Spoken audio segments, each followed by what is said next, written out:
Welcome to another episode of Million Dollar Stories, where we get to interview authors from all over the world. As you know, this podcast and my group is really all about the American dream. And that's why this book is so perfect for anybody out there who wants to reignite their own American dream. All right. The book is called Heads I Win, Tails You Lose, a financial strategy to reignite the American dream. And so in the summary has a great statement here. With this book, you will learn the financial strategies that typical advisors, typical financial planners, and financial media don't dare give. Advice that will empower you to take back your financial future, exit the rat race, and live a life you love. It is an honor to have you here, sir. Patrick Donahoe. Thanks so much, man. Yeah, it's great. Great to be with you. Thanks for having me on. Well, let's start off with the genesis of this book. Heads I win, tails you lose. Where did the title come from, and what made you want to write this book? Well, I'll start with the title. That's easy. One of some coaches and myself got together and brainstormed a title and took a pretty much half the day. But heads I win, tails you lose is actually a phrase that has existed for quite some time, and it presents how to win no matter what. That's the idea in the end, right? Is how to set yourself up to win from the very beginning and obviously mitigate all potential failure. Yeah. All right. So basically, um, it is the rich dad, poor dad philosophy, right? I have this book behind me because it Yeah. changed my life. Hmm. If you understand money and if you understand opportunity, you realize that where there's chaos, there's opportunity. So you can capitalize on any type of environment, any economy, any situation. And it sounds like that's what you're preaching. Definitely. I know Robert Kiyosaki fairly well, and some of his advisors are clients of ours. So I've been around that crowd, especially back in the late 2010s. And it's a philosophy that's principle based, and I feel that sometimes people look to changes and look to new trends. And although that's important, we got to realize that the world is just progressing at such a rapid clip rate that it's kind of hard to keep up unless you understand the underlying principles. I think you understand those principles, and it's mainly the principles of human behavior. And I feel you're going to win no matter what, right? You can set yourself up that no matter what happens in the economy, no matter what happens in commerce, no matter what happens in anything, right? You're equipped to navigate it in a way that serves you and leads to, like you said, that end result of freedom. I don't think freedom is an end state. I think freedom is a something that you achieve and try to continually maintain. And it's more of a mindset than a financial standing. So I talk about that in the book. I mean, the book was written back in 2017, so it's been a while. I would say the event that really kind of pushed me over the edge. I never intended on writing a book, but there was an incident that happened in 2015 that essentially said, okay, this is something you gotta dedicate yourself to do. It took about a year. It was a very big challenge, but it was launched. And so I look at that event, essentially my family and I, we vacation on Cape Cod for decades, Cape Cod, Massachusetts. And it was 2015. It was a really special year because we spent almost 3 weeks there. I went on my honeymoon there. We taken our kids there since they were little. And, in 2015, it was like one of these monumental trips because, in 2008, 2009, I was on the verge of bankruptcy and foreclosure for, the better part of 18 months. Had to, dig my way out of some business relationships and partnerships and, made it out. But 2015 was one of those like celebratory years. And so on our way back home, we board this Airbus 320 and it headed from Boston to Salt Lake City. And about somewhere over Nebraska, the pilot comes on and it says, folks, there's some turbulence in the area. We're going to put the fasten seatbelt signs on. Typical announcement. And then suddenly, like it was like a war zone, right? All the lights went off. The plane was being pummeled by hailstones. I remember the pilot coming on again and saying, uh, in a really, I would say, anxious voice, flight attendants, take your seats. He said, the gap has closed, brace for impact. And And it was crazy. The next, next thing we know, it was like we're nose diving, and my wife is next to me, and she's like praying. My kids are freaking out. We even have our little dog that was there with us in her travel case. She was probably traumatized. And for about a minute, we were nose diving. Phones were flying everywhere, food, drinks, people were screaming. It was chaotic. And what had happened is the Airbus 320 is a plane that doesn't have long-term navigation. And so we had been directed by air traffic control to fly through the gap of these two storms, and the gap had closed. And so he flew directly into this war zone, and the plane almost went down. And since then, Delta has obviously upgraded their equipment and instruments so that that wouldn't happen again. But it shocked me. I don't think many people have, the experience of telling themselves, that I'm gonna die. We're not gonna make it. And that experience really shook me in a lot of different ways.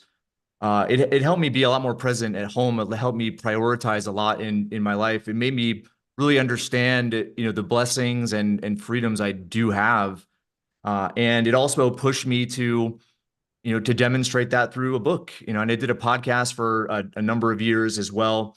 Just want to get that message out there because I think people in the end are trying to achieve the same thing. That's why the American dream is not an old concept. I think it's been reconceptualized to mean home ownership. I don't think that's what the true meaning was. If you really look at why people came to the United States, is because they were constrained, and they were prevented from using their innate abilities, talents to be creative, right? To look at the environment that surrounded them and find ways to take who they are and combine it with, the idea of property. If you look at, life, liberty, and the pursuit of happiness, it was originally life, liberty, and the pursuit of property.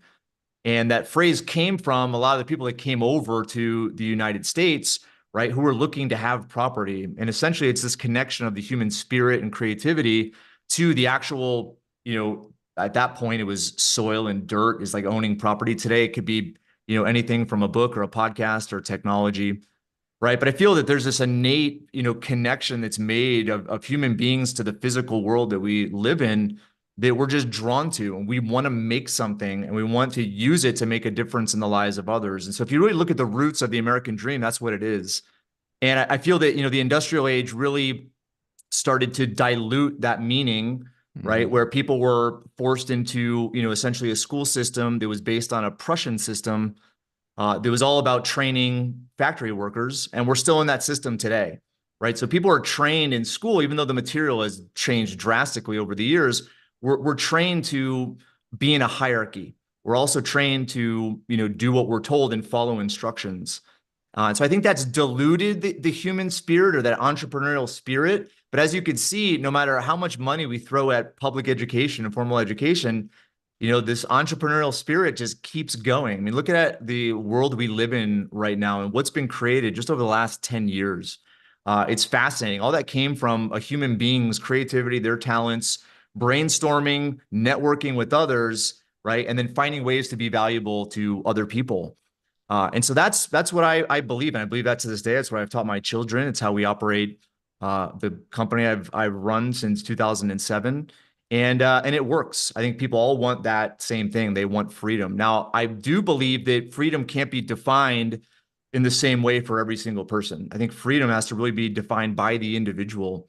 And ultimately, what I've discovered, right, is freedom is, really comes down to control, and control is a function of education. So I feel like people listening to your podcast, reading books, really trying to understand the principles of business, the principles of marketing, the principles of commerce, the principles of selling, those aren't going to change. I mean, human nature is billions of years old, right? The circumstances in which we live is changing by the day, are changing by the day, but we as human beings, human nature is not changing. So I think if you study those kind of the first principles of human behavior, it's going to set yourself up to really understand what other people want, and then also set you up to run a business in order to produce things that those people want. And in the end, if you have more money coming in than going out, that's the goal, right? And just continually innovating, continually, trying to find ways to provide value to people. And That's the name of the game. That's why I have huge faith in humanity, right? Is that we're all wired to do this.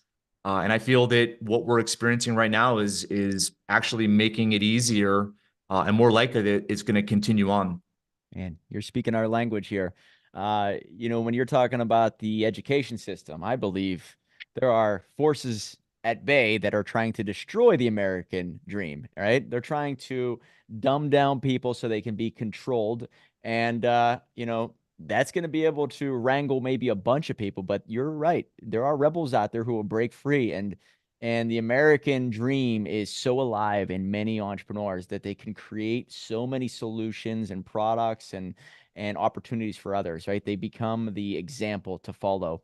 And I think that 2020 was a great wake-up call for individuals to look inside and find out who they really are, who they want to become, what's going on in this world. And it's becoming more clear than ever, I think. So it's a great time to be alive.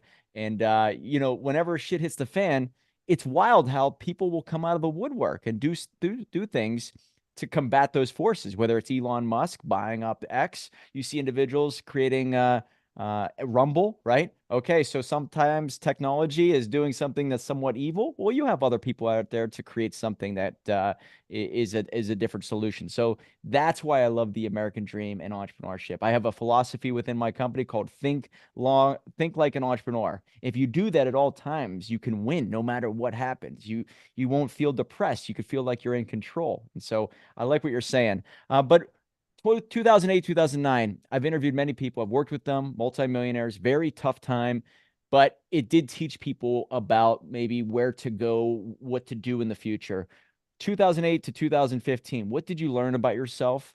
Did you realize that that ground zero moment was really a launch pad to create the version you see today in the mirror? So you're talking about 2008 and 2009, that Yeah, experience? yeah, the Yeah, the so good days. I'll first address, what I've come to understand as the purpose of friction and challenge. I think the world we live in, right? We can't just like sit around and survive, right? It's not possible. We actually have to do something. So I think the world is built on this element of friction and challenge. And I feel especially men in the masculine energy are wired to survive, right? We're wired to go hunt, we're wired to provide, right? And we need a mission, we need a challenge. I think that drives us. And so I feel that sometimes we can choose those, and sometimes, life chooses those situations for you, right? So I look at, I'll start with maybe my family. Getting married, I grew up with all brothers. We played hockey. We tons of testosterone and masculine energy, and never really had a serious girlfriend. And I found my wife, incredible woman, and we've been married for almost 21 years now, and had two daughters right out of the gate. And so one's in college, one's a senior in high school, and then we have a 10-year-old boy. But I would say that experience was one of the most life-changing things for me. It created the environment in which it was not only my survival, it was the survival of others that I had stewardship over, that I, had this innate care and love for. And so that right there, I would say, is kind of principle and variable number one, is having that environment and knowing that there's no perfect time to get married, no perfect time to have kids. But what it does is it stimulates something within that masculine energy that allows us to be creative and figure life out. So what happened in 2008, 2009, I was part of a business partnership. I started, the businesses that I own right now in partnership with others, and other aspects of the business collapsed. And so I made a poor decision to take on debt and take on other responsibilities to kind of carve out this aspect of those businesses. And I couldn't make it work. There was just too much there. And so I defaulted on pretty much all the debt that I had owed, and just was, fighting to pay bills, just moving money here, moving money there. And that took about 18 months, but I made whole with all the creditors, didn't end up filing bankruptcy or going into foreclosure, lost a bunch of properties, lost a bunch of employees. It was hard. But as I look back on it, to your point, right, it was one of those challenges where I could either quit, or I can fight through it. And I fought through it, and I learned some invaluable lessons. I've had many battles since then, employee battles, market battles, financial industry battles, regulator battles. But I feel I put it in this position where on the other side of it is an incredible lesson. And to your point, I'm not out there going and looking for challenges, but I love to challenge myself and see what I'm capable of. And from a business standpoint, I think entrepreneurs, it sounds like this is your audience, right? I think Elon Musk's quote about, entrepreneurship being, chewing glass and staring into the abyss, is definitely accurate. And you're going to face that. At the same time, on the other side of that challenge could be a business failure. It could be a business success, but it's going to definitely 100%, qualify as an incredible experience. Yeah. Every setback or any disappointment, it's the automatic response of, what is this trying to teach me? Right? What are you trying to teach me, God, through this disappointment? And what do I need to do from here on out so it doesn't happen again? And so that's my automatic response. It wasn't always that way, but the more you think of it in those terms, it becomes a blessing. And it's very much like the hero's journey that we talk about quite a bit on this podcast, where you have to go through certain things. Therefore, you have an understanding of where other people are at. Now, I remember being in 2004, 2005, I used to be this angry individual. And so when I see people who are just truly angry at their core, I'm like, I can resonate because I know exactly what you're thinking, and what, you haven't read the same books that I have since then. So I can meet them where they're at and maybe be able to provide some type of solution. So every setback is teaching you something maybe to convey to the masses. You do have something along the lines of the perpetual wealth strategy, and I believe that's trademarked, it looks like. And then you also have a chapter on Be Like the Wealthy. What are those two chapters about? Yeah, so the perpetual wealth strategy, that's essentially the financial planning or wealth strategy framework that we use with clients, right? So over the years, I mean, I've been in business giving people financial advice. We have 6,000 households that we advise right now. And it's really interesting that people have always faced the same challenges with finance, right? So the three components of the perpetual wealth strategy, which is essentially the map we give clients to get those financial outcomes that they're looking for, starts with cash flow, right? I had a kind of a blessing getting into my third year of college, where I read Rich Dad Poor Dad, went from wanting to be an educator like my father and my mother, and it just completely had my paradigm obliterated, and decided to get a part-time job when I was in school, doing sales. And so I worked for this company that would sell debt consolidation programs to people that were trying to avoid bankruptcy, and it got themselves in just a world of hurt when it came to credit cards and having to pay interest, and just spiraled out of control. And that was my first exposure to just see that people are wired to consume, right? And it's part of our nature. It's like, we got to survive. That's kind of our DNA, 10,000, 50,000 years ago. And so, but that's still part of us. Now, we don't have to like do what we did then to survive as a species. Okay. But yet we're still driven to consume everything in sight, because if we don't consume it, it's going to be gone. That's that innate, drive that we have. But if you look at, all the things to buy, there's an infinite sea of, Amazon, eBay, all social media is just riddled with stuff for you to buy. And marketers understand those innate cues and triggers to get you interested and motivated. And that's what gets people into trouble. Right. So I really look at how we're wired, to essentially earn money, and then pay bills and have net left over, right? And so the first, I would say, principle of the perpetual wealth strategy is to manage cash flow. And as you would assume, we do it in the opposite way as most people, because most people are taught to budgeting sucks. It doesn't work. It actually goes against human nature, and that's why it doesn't work. But there's some partnership that we formed with an app that essentially reframes spending, right? So instead of saving what's left over, okay, you essentially save first and spend everything that comes into that spending account, right? So we have a whole strategy set up for that. And it's a, it is, people think it's like so simple, but the results are miraculous. So that's where it starts. Then you go into the idea of wealth building. But if you look at wealth building, wealth as it builds can easily be destroyed as it's built, right? I experienced the legal side of things when it comes to creditors. They're your best friend when your credit's good and business is good, but they're your worst nightmare, right? When business goes sideways and you can't pay your bills. And so the legal system that we have is definitely on the side of banks and financial institutions, right? So, and also if you really look at, the liability that we have just driving down the road, liability we have as business owners. Now it's like cybersecurity threats, but it also could be, employee threats, reputation threats. So as you're building wealth, we call it kind of two parallel paths. You have the path of building wealth, and then you have the path of protecting that wealth.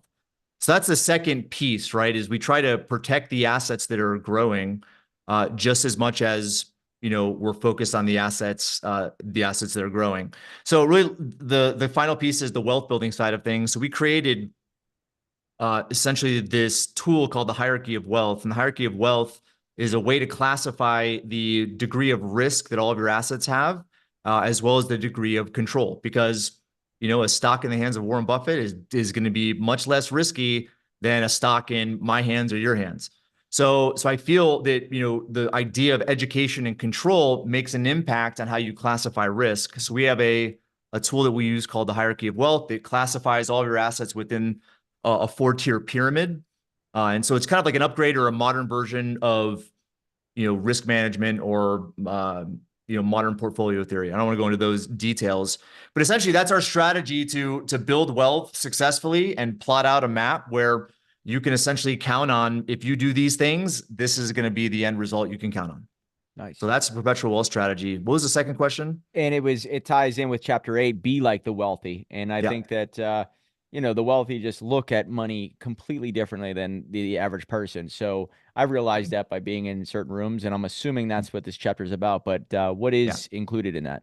Sure. Well, the idea being, first off, my middle daughter and I got scuba certification or certified recently, and we were in this class, and one of the people in the class was, she made the statement, well, I'll be able to go there when I'm, if I was only rich, I could go there, or something like that. Some statement about, not being rich. And I was like, I said something, I said it nice. I mean, I had a kind of a relationship with this lady. We had done a bunch of classes with her. And I said, listen, it's like, I think we're all rich. I mean, if you look at the world we live in compared to, 100 years ago or 50 years ago, it's like, we live like kings. We live like, so I feel the be like the wealthy first starts with that mindset, right? It's like being insanely grateful and appreciative of like the life we get to live. It's incredible. We have endless amounts of entertainment, right? We have endless amounts of information. Now we have, the ability to process and have conversations with all that information at our fingertips using large language models. It's like we live in such an amazing world right now. And I feel it's like if you approach things with that mindset, you're more likely to be financially free, right? Which I think is different than being wealthy, right? Wealthy is more of a mindset. Financial freedom can be construed as a mindset too, but you can also kind of calculate based on passive income and cash flows versus expenses, right? Where you can, on a balance sheet or an income statement, be financially free. However, I know a lot of really wealthy people. We have a lot of wealthy people as clients, and they're.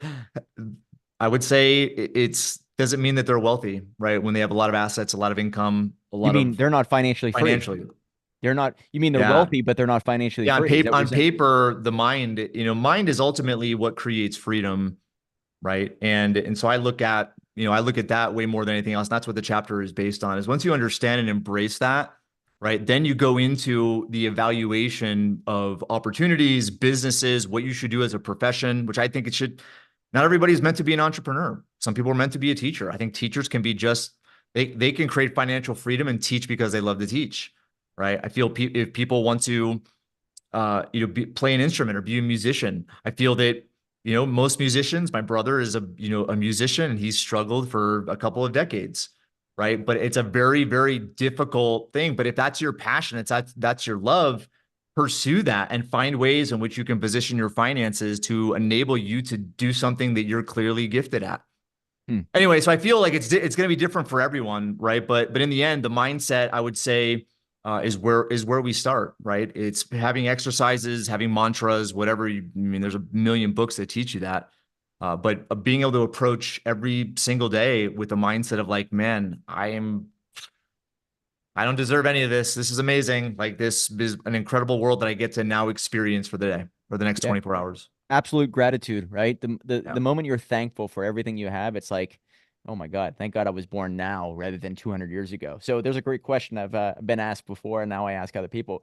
Would you want to be the richest person in your city 250 years ago, or would you want to be middle class now? Now, when you think about that, you're like, your automatic response would be like, oh, the richest person 250 years ago. Wait Yeah. a second, health wise, no cars, no cell phone, no social media, right?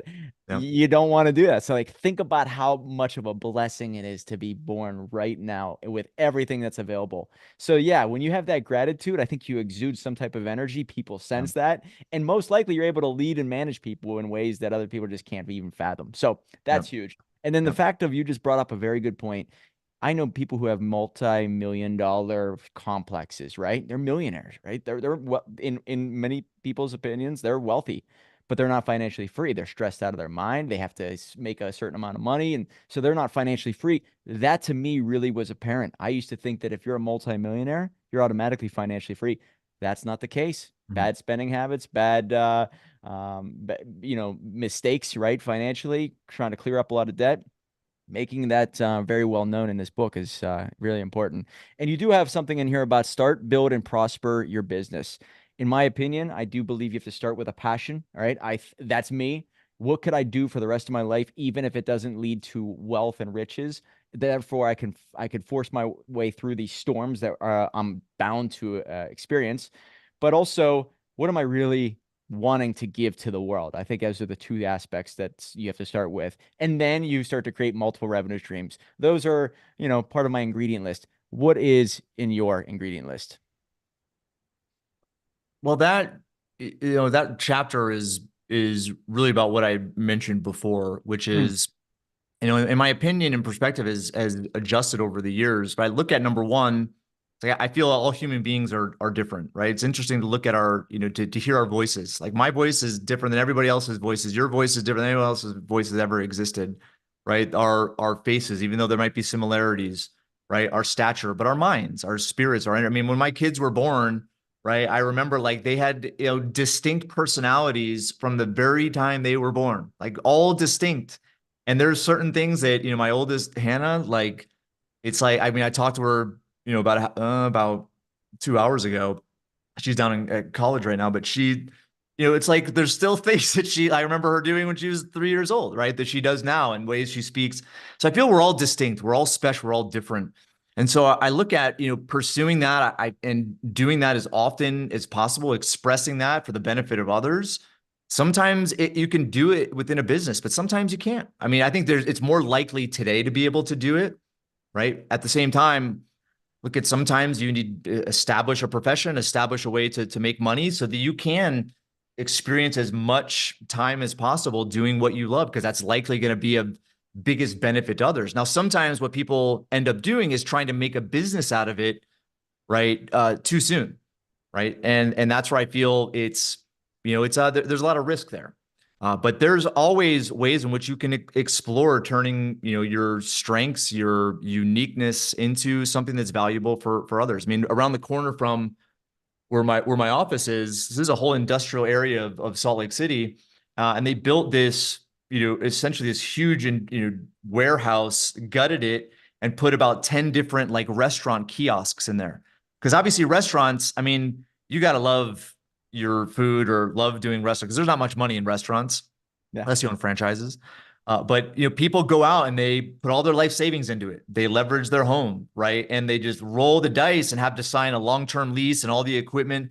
But this kiosk system, right? You can go in and pay, a few $1,000s a month and try out your restaurant idea for a few months to see if it lands. I feel it's Wow. that approach that people should always be taking, is discover what lights them up, discover what they love to do, and figure out a way to turn that into, to a business.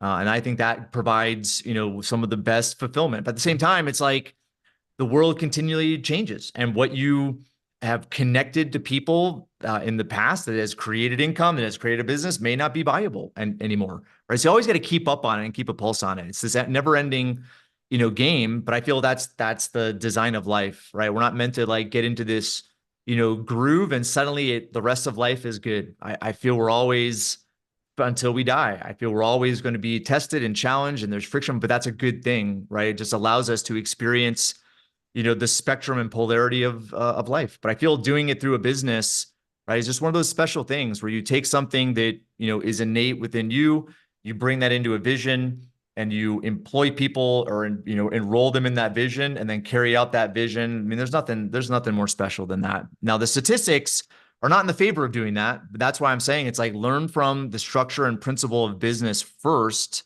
right? Or at least in parallel, to the building of that business, because the principles of business have been figured out from day one, right? And I feel if you follow some of those core principles, whether it's establishing a vision, establishing core values, finding frameworks to hire, being able to evaluate different positions that you bring on your team that align or complement your specific role. I mean, the E-Myth is a beautiful book that outlines that whole idea.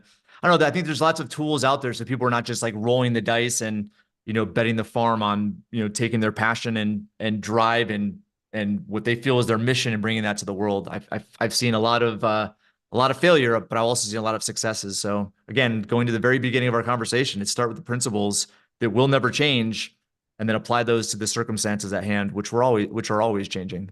Yeah. And I mean, you're talking about investor DNA. I think everybody has their own, risk tolerances, but also hobbies and interests.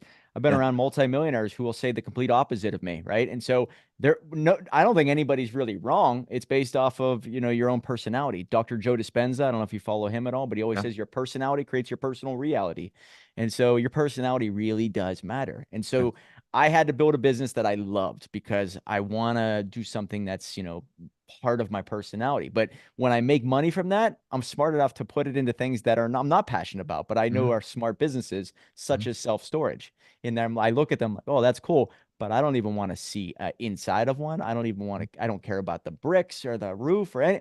As long as it makes money, I'm good with it. So yeah, you eventually lead into those pathways, but starting somewhere.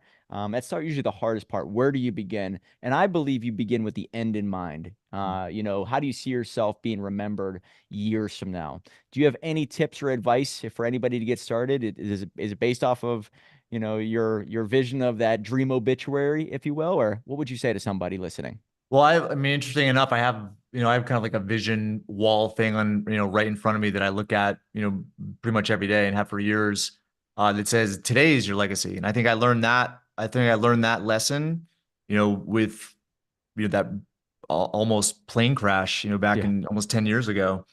And, I feel like life isn't a guarantee. And although I love the end in mind, right? It's navigating the process to get there by being that legacy today, right? Because I feel like, yeah, you have an end result, okay, which could be a set of circumstances, but I think you can establish the mindset to follow today, right? So I don't know. This is just me. I mean, I'm super curious about life, and I grew up more of an introvert and didn't really talk to a lot of people. Didn't only had a few close friends, and it totally got totally went the other direction where I love people. Like I love interacting with people, even strangers. It's like having a conversation. I don't know. I feel sometimes like we think that people aren't having hard times. They don't need a high five. They don't need a smile. They don't need.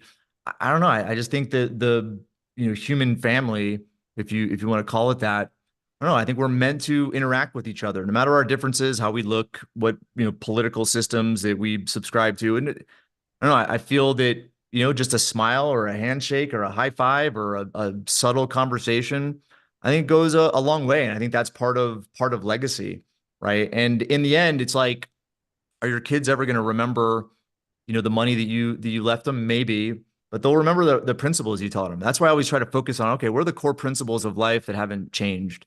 Right. And you go back to whether it's the Stoics or you go back to, religious contexts. I feel there's some general principles of living a meaningful life that just haven't changed.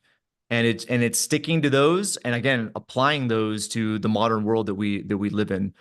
But I feel in the end, it's like we're here to make a difference. I think that brings the emotions of fulfillment. But you don't have to leave a bunch of money, right? You don't have to leave a bunch of, principles and documents and, set up college funds for your kids, even though that's hugely important. I don't know. I told my dad this for over a decade, right? Is just like, because yeah, my dad was a hockey coach for almost 50 years, and he was my coach growing up. And he's just not great around. I mean, he was good, decent around his kids, better with his grandkids. But I'm like, Dad, like, just spend the money. Like, I don't need any money. Tom doesn't need any money. Just come out here, visit us, like, spend time with the kids. And they did. They actually moved here from the East Coast a few years ago and spend a lot more time with the grandkids. Because that's the thing. It's like just being around and communicating who you are, letting people feel who you are, experience who you are. I think that's your legacy. Man, yeah, you bring up some. I mean, I see my dad almost every day. He lives very close to me, and he didn't teach me about wealth creation, but he did teach me about resourcefulness. And I mean, that's the core value, right? It's not a matter of resources; it's a matter of resourcefulness, and that never never escapes you. I think. I mean, you never lose that one quality. So And I yeah, would I rather think have that quality, right? Or what my dad taught me, which was just like relentless effort, never give up. Like I would rather have that than the financial education I didn't have. same. You can always learn that in education, but the work ethic and the ability That's to make something out of nothing, my God, that serves you very well. yeah, that's a So core principle, I think. damn straight. Outside of Rich Dad Poor Dad, is there any book that you recommend to our audience that also in addition to yours, right? But is there a book that maybe stands out in your life as a defining moment, one you recommend to our audience? Well, I'll state some authors, right? There's a quote that I love, which is, once you understand human behavior, you can do anything. So one of the authors I really enjoy, I like listening to him, love reading his books. He's written a bunch of books, which is Daniel Ariely. Hmm. And so yeah, it's fascinating. He does so he's from the Middle East. I think well, actually he's from Israel, and he had a really bad fire accident when he was born, or I think he was in his early years, and he just remembers how differently people looked at him, right? So he became fascinated with just human behavior and how people perceive reality. And he's written, a bunch of books on just human behavior and how paradoxical it is. And so I love that. I also love behavioral economics, and so all books on that topic, especially from the name's escaping me right now. He won the Nobel Prize in economics for kind of introducing this behavioral economics thing. In the end, human behavior is really what I think people don't get. I mean, I think there's all sorts of algorithms and mathematical models, but there is no model for human behavior. Although there's some principles, human behavior is just going to be not as predictable as people think. So I love that approach. But to me, it's, in the end, it's human beings exchanging with human beings. And so the more you can understand about the human being and their nature, what they want, how to, position your role alongside of them. I mean, you brought up the hero's journey. I feel sometimes that we are the hero of our own life, but if you position your business as the hero, and the client is the hero, then you have conflicting heroes, right? That have different agendas, right? So I feel like, within the hero's journey, you have a guide, right? You have the Yoda to Luke Skywalker, right? And so a lot of those books, Building a Story Brand by Don Miller, those are really good books to understand, Yeah. the positioning of a business. And he has a really amazing website he created called Business Made Simple. Those are some really foundational building blocks to, I would say marketing, video, just good frameworks that you can bring to any, marketing expert, and they can, obviously use their expertise to transmit that to whatever vertical. But I don't know, those are I would say the themes and topics that I would focus on. And I use a rule of thumb, which is, go back to the earliest version of that, right? So you go back to Adam Smith, right, to understand economics. He Free didn't. markets. It Yeah. wasn't even called economics. The field didn't even exist then. But during the Scottish Enlightenment, right, was when all this commerce started in in the United Kingdom, back in Scotland and UK and that area, and eventually brought all of that to what's now the United States, a free world, right? But I believe like if you really go into his early books on moral sentiments, as well as the rise and fall of wealth of nations, it's I don't know, there's some profound principles in there. And you can find summaries now. You don't have to like go read the book because they're hard books to read just because it was in a different era. But Chat GPT and being able to summarize and help you understand, the nature of those books. I try to go back to like the earliest versions of whether it's sales or, business, a lot of the principles have been created early on. Start there and then kind of work your way up to the more modern versions. But if you have a foundation of books that are still relevant today, you can bet that they are principle based. And now you can apply those principles to evaluating other books that have been written in more recent times. Yeah. I mean, talk about Think and Grow Rich, right? I mean, a lot of that is biblical. And so you go back to the Bible, there's a lot of the same stuff. Jim Rohn has always said, be of service to the many, for service to the many leads to greatness, right? These are stuff that's tried and tested. And so it's relevant now just as much as back then. So Yeah. I'm with you. And yeah, Adam Smith with that book, capitalism really never pops up in it, the word, but really that's where we kind of go back to and Well, say that's that. another good book. It's one of the foundational books on capitalism because most people don't even know where the word capitalism comes from. But Hernan de Soto, and he's kind of on his deathbed right now. I know he's been sick. Actually, he was sick, but I think he kind of recovered. Anyway, he wrote a book called The Mystery of Capital.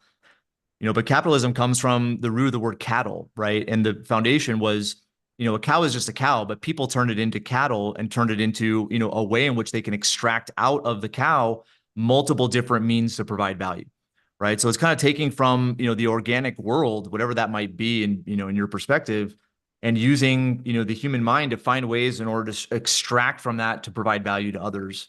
And so it's a brilliant book, and he gives a lot of different modern circumstances of what holds back communities or countries, civilizations, from growing and progressing, right? Which is the ability to actually not, metaphorically take the cow and figure out ways in which you can, use that part of the cow to be of value or service to somebody else. So it's essentially title law, right? It's, the laws around opening a business and what you have to do and the hoops you have to jump through and copywriting, trademarking, all the intellectual property stuff. I mean, it's a fascinating read and it's a quick read too.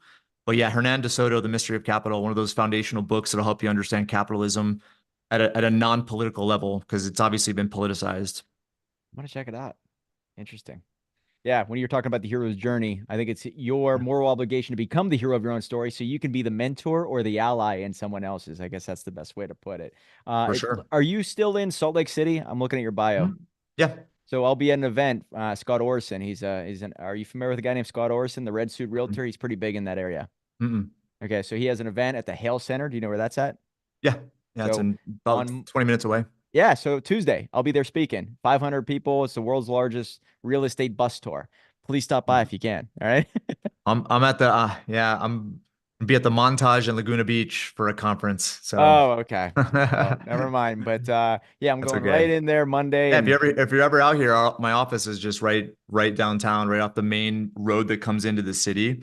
It's like literally right by the side of the road. So cool. Yeah, a lot of clients that live in Utah, so I'll probably be back. But anyways, it's been an honor to talk with you, sir. Is there a website or social media channel that you're on? You're pretty frequent to post on?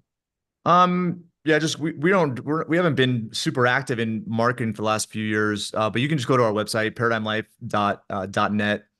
And then we still have all of our podcasts. I think I have like 10 years of podcast episodes on thewealthstandard.com. And so I haven't done an episode in I think 3 years. I may get back into that sometime this year, but we've been building some technology and I've been focusing efforts there and on my family. So I haven't really put much attention into the marketing side of things, but paradigmlife.net is probably the best place to go. And then, yeah, just you can search that on YouTube as well. We have a bunch of videos on there. Yeah, I'm looking at it, and it's really well done. Growth, Income, and Legacy. So check it out, guys.